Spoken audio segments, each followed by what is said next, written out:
Okay. Good day, YouTube. We made the trip. Me, Guy, Radar, Nicholas. We made the trip up to Collingwood.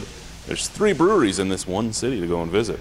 We're going to do some get-to-know-you questions here at the Collingwood Brewing Company with Chris. So first and foremost, Chris, how did you get into the industry? I started as a home brewer about 7, 8 years ago.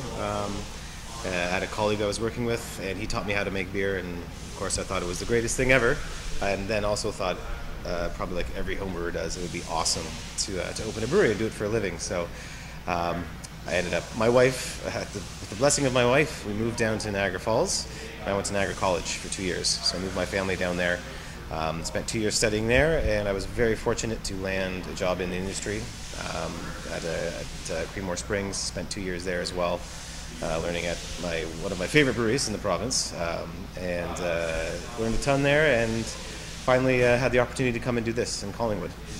So I left there, found the right people to do it with, and so after about 5 years of deciding to chase the dream, I was able to realize it. So nice. Favorite part of the industry? Favorite part of the industry? That's a tough one.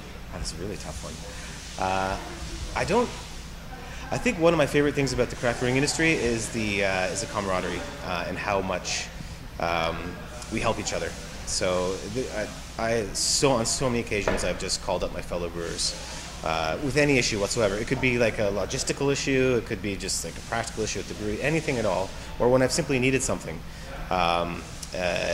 Just like no problem, like no questions asked, they just help you. And even local breweries in town have had, I had a major issue and I went to Michael over at Side Launch, and he helped me out, and it's just fantastic. So that's probably one of my favorite things, is just how much we work together. Alrighty, least favorite part of the industry? Least favorite part of the industry? I think my least favorite part of this, really a personal thing, is I think people sometimes take everything a little bit too seriously. I think there's a lot of negativity directed towards large brewers and whoever's not behaving the right way, doing this or doing that. I find that very frustrating, because in the end we're just making beer, right? And I know we all love it, but I think, from my perspective, if you make the beer and it's a good beer, it's a good beer and it's well made, and that's it. If the ethics of the company making the beer are questionable, then that's the issue. But beer is beer, and it's either well made or poorly made. So I guess in the essence, it's a bit of the snobbiness around that some people have in the industry that irks me a little bit. So I try to make beers that I can appeal to as many people as possible, because I want it in everyone's hand. So favorite beer style? Favorite beer style?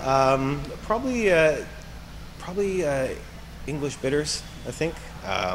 My desert island beer is Fuller's London Pride. So if that's the only thing I could drink forever, that would be the one. So. Least favorite style? Least favorite style.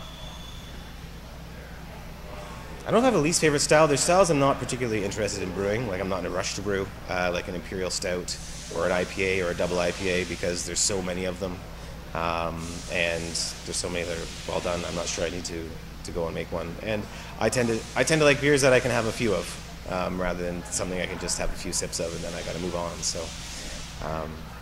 Yeah, I don't have I would say the Cascadian Darks.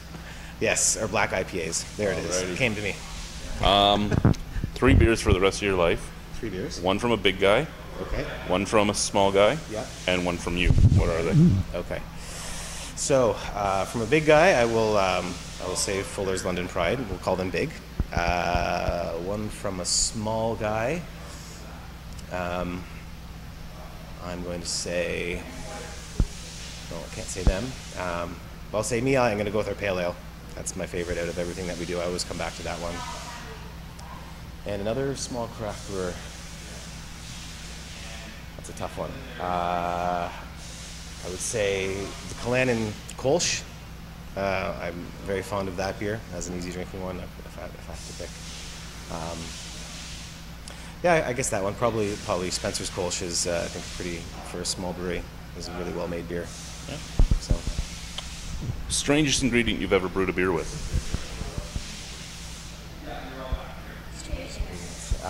Probably basil. So there's the saison that I was always intending to make for the brewery. Was a saison that had basil and peppercorns and a few other things in it that was typical homebrew. Like you just want to spice it with whatever you've got, and you kind of imagine all those things. And so that probably the strangest one I've used, but probably one of the best ingredients I've ever used. So If you weren't doing this, what do you think you'd be doing? probably be trying to be a winemaker. That was my backup when I applied to the brewing school. I actually got accepted to the winemaking program first because there was a mistake in my brewing application, so I almost ended up doing that. Alrighty, and lastly, any advice for anyone trying to get into the industry? Anyone advice? Yes, there's a lot of advice. What's the most important advice? Because I got a lot of advice, some of it good, some of it bad. Yes, it's a lot of work, costs a lot of money.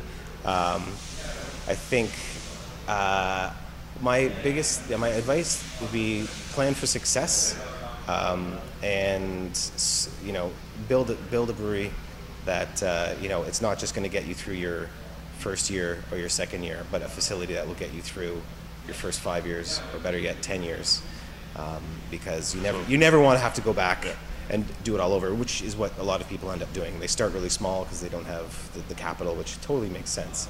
But then you basically have to start a brand new brewery, a new facility, and expand and go through. You're going to have to go through the process eventually. So you might as well try and do it first. Hitting home, Brimstone starting at a half barrel and then jumping to a 7 barrel right away. Yeah, for sure. And it happens like that. It's like 5 paddles. So everyone, yeah, so many of them, and it's great that they're doing it, but I think you make it really challenging for yourself, maybe harder than you need to. Alrighty, well, thank you very much, Chris. All right. We got to know Chris. Bye. I'm gonna have to change that battery before we